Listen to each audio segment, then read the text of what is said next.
Merci mes chers collègues. Vous me permettrez de concentrer mon intervention sur le fond du débat, bien sûr en remerciant bien sûr ma collègue Anouche Toragnan et ainsi que toute l'équipe de la DDCT pour l'organisation de cette consultation citoyenne. Alors, contrairement à ce que j'ai lu et ce que j'ai entendu dans le débat, non, notre ville n'a pas accueilli à bras ouverts les trottinettes en libre service en 2018. C'est une aberration et c'est surtout un mensonge que de dire ça, puisque à l'époque, mais nous déposions tous les groupes de ce Conseil de Paris déposaient les mêmes vœux. Monsieur Jeantet, vous n'étiez pas à l'époque, je crois, conseiller de Paris, mais je vous invite à relire les comptes rendus de nos débats. Les trottinettes n'étaient pas un objet défini par le code de la route et nous n'avions aucun moyen réglementaire pour encadrer leur développement en libre service. Et ce sont d'ailleurs pas moins de 12 opérateurs que nous avons comptés d'ailleurs sur notre territoire qui ne respectaient aucune règle de sécurité ni de partage de l'espace public, sans parler de leur modèle social qui était déplorable. Et grâce au travail de mon prédécesseur Christophe Nadjewski, que je voudrais saluer ici, et dès que nous avons eu la loi L'Homme en 2019, dont nous savions déjà, je vais y revenir, qu'elle était insuffisante, eh bien, nous avons utilisé ces dispositifs pour faire des conventions d'occupation de l'espace public. Alors, qu'est-ce qui a été fait rapidement, puisque les choses quand même ont été dites? 3 opérateurs maintenant, au lieu de 12, ont pu déployer au maximum une flotte de 5000 engins chacun, devant respecter des emplacements de stationnement définis par la collectivité en contrepartie d'une redevance d'ailleurs assez modeste, puisque c'est 900 000 € pour l'ensemble, pour les 3 opérateurs réunis. Je rappelle quand même, Monsieur Jeantet, puisque vous êtes avec votre groupe attentif à l'usage de l'espace public, que ces stationnements sont utilisés à la place d'autres objets et d'autres usages qui pourraient être plus intéressants. Alors, si cet encadrement que nous avons mis en place, oui, elle a permis d'améliorer la situation. Nous étions dans une situation en 2018-2019 véritablement très difficile, qu'on pourrait qualifier de jungle urbaine. On a eu des avancées importantes de régulation et d'apaisement de l'espace public. Mais par contre, le compte n'y est pas. Oui, les nuisances engendrées par les trottinettes en libre service sont encore légion. Et le travail avec les opérateurs n'est pas absent. Il est difficile. Nous les avons rencontrés très régulièrement pour essayer de travailler. D'ailleurs, mon collègue Boris Jamet-Fournier l'a rappelé, nous avons posé un certain nombre de positions et de demandes vis-à-vis de ces opérateurs. Force est de constater que c'est difficile puisque ces demandes vont à l'encontre de leur business model. Elles vont à l'encontre de la promesse consommateur qu'elles font. Nous avons fait des alertes, nous avons fait un courrier de mise en demeure. Par contre, effectivement, quand nous menaçons de ne pas reconduire les contrats, parce qu'il ne s'agit pas d'interdire, il s'agit de poser la question de la reconduction ou de la non-reconduction du contrat, là, j'observe dans la presse que beaucoup de propositions et des propositions que nous avons formulées, eh bien, vont peut-être être mises en œuvre, en tout cas qu'il y a un engagement. Je vais vous dire simplement un point sur la question de la limitation de la vitesse, d'ailleurs que de nombreux maires de l'opposition nous ont demandé de brider les trottinettes à 10 km/h. Nous avons fait une demande en respectant et en relayant d'ailleurs la demande des mairies d'arrondissement du 15e, du 8e et du 16e arrondissement de mémoire, ou du 17e, je ne sais plus, en tout cas d'un certain nombre de maires.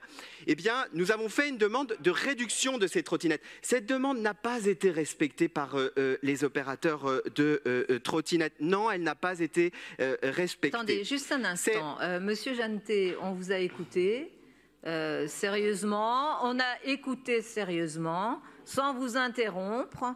Voilà. Et tout le monde ici est très respectueux. Je vous demande d'être respectueux. Ici, ce n'est pas un cirque. Hein, et si ça devient un cirque, je suspendrai la séance. Donc ici, on s'écoute.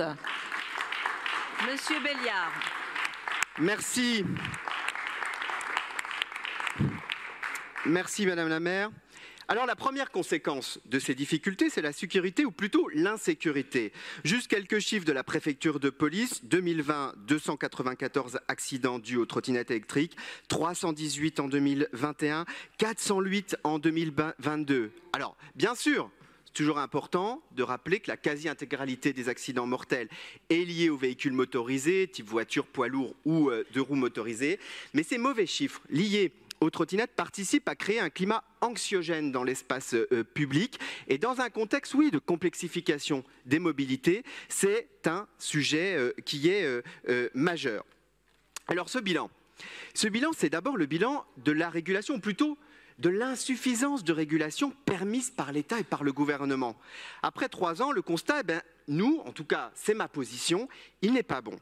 Alors, je vous l'ai dit, les choses se sont en partie améliorées, mais il reste encore beaucoup trop de problèmes. Et vous avez été d'ailleurs nombreuses et nombreux à en parler. Alors, j'ai cru comprendre maintenant, même si je vois quand même des dissonances dans les interventions de mes collègues élus de l'opposition, mais que vous étiez donc favorable aux trottinettes en libre service, électriques en libre service. Vous venez de l'exprimer. Alors, réveil tardif, vous l'avez dit, Madame la maire, ou mon collègue Rémi Féraud, le gouvernement, ministre des Transports, qui maintenant nous explique qu'ils vont taper du poing sur la table, mais précision quand même importante, sans changer la loi. Parce que c'est ça qu'il nous dit dans son interview. Donc c'est un peu tout changer pour ne rien changer. Oui, mais Madame Gatel, vous savez, moi j'ai une question pour reprendre vos mots. Faut-il avoir confiance au gouvernement pour contraindre des grandes entreprises privées, contraindre à payer des impôts ou contraindre à respecter l'espace public et la sécurité? Là, j'ai pas besoin de consultation citoyenne. Je sais que la réponse est manifestement non. Il suffit de voir cette interview qui est quand même, excusez-moi de le dire, une posture électoraliste majeure. Alors aujourd'hui, donc, le cadre de régulation n'est pas adapté. Je vais terminer ici, mais ce n'est pas le seul sujet. Il y a une question globale de fond. C'est un moyen de mobilité qui est aujourd'hui utilisé pour parcourir de faibles, voire de très faibles distances que les usagers auraient majoritairement fait à pied ou à vélo, substituant d'ailleurs des modes dits actifs en un mode passif qui ne favorise pas l'activité physique. L'étude citée que vous citez justement, 3% seulement des usagers se reporteraient vers la voiture ou les scooters individuels en cas d'absence de trottinettes en libre service. Dans une optique de décarbonation, je crois qu'on le partage tous ici dans cette assemblée, c'est tout à fait négligeable, surtout quand de l'autre côté, on sait que l'impact environnemental des trottinettes en libre service est mauvais. Et puis, non, la trottinette n'est pas un service utilisé majoritairement par les femmes. 2/3 des utilisateurs de trottinettes sont des hommes. Et non, la trottinette en libre service n'est pas une mobilité populaire. Un trajet, et ça a été rappelé par mon collègue Frédéric Badina, et un trajet en trottinette est jusqu'à 8 fois plus cher qu'un trajet en Vélib. Alors cela explique sans doute pourquoi les 2/3 des utilisateurs des trottinettes sont cadres ou des chefs d'entreprise. On comprend mieux maintenant la position des uns et des autres sur, oui ou non, la poursuite des trottinettes en libre service.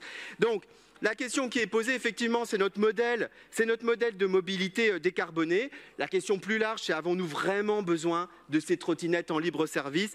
Ma position, elle est faite. Je pense qu'il nous faut consacrer notre énergie, nos ressources, sur des modes de mobilité qui sont éprouvés et sur lesquels nous investissons beaucoup. Les transports en commun, je invite d'ailleurs la droite à faire de même, le vélo, la marche à pied, c'est ça aujourd'hui nos priorités. Maintenant, les Parisiennes et les Parisiens voteront, décideront le 2 avril prochain. Vous avez ma conviction et je fais confiance à la démocratie. Je vous remercie.